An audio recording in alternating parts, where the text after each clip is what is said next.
అందరికీ నమస్తే అండి. ఈరోజు నేను డిప్రెషన్ అంటే అధికంగా కుంగిపోవటం గురించి చెప్తున్నానండి. సైకియాట్రిక్ సంబంధించినట్టే చిన్న మెసేజ్. ఒక పాట ఉంది కదండి, ఒక ప్రేమికులు వాడుకుంటారు, బాగుండాలమ్మా నువ్వు బాగుండాలమ్మా నీ బాగే నేను కోరుకుంటున్నానని. అతనికి పెళ్ళి చేసుకున్న అతనికి తన చేతులతో తను అప్పగిస్తాడండి. అప్పుడు తన గుండె ఎంత పగిలిపోతుంది తెలుసా అండి, అంత బాధ. కానీ అది పాట మాత్రం, యాక్షన్ మాత్రమే. నిజ జీవితంలో ఎంతోమంది మగపిల్లలు కానీ ఆడపిల్లలు కానీ బాధపడ్డ వాళ్ళు చాలామంది ఉన్నారండి, భగ్న ప్రేమికులు.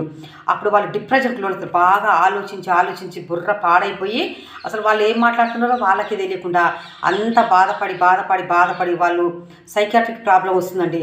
అప్పుడు వాళ్ళు తినరు, తాగరు, మంచాన పడిపోవటం, భయపడటం.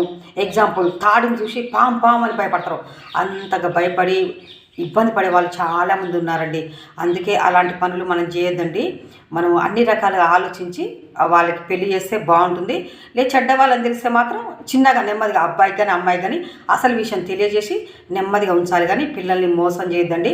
వారి తర్వాత ఏదైనా అపాయం చేసుకుంటే మనకే కదండి బాధ. మీరు ఆలోచించండి. Please like, share, subscribe my channel.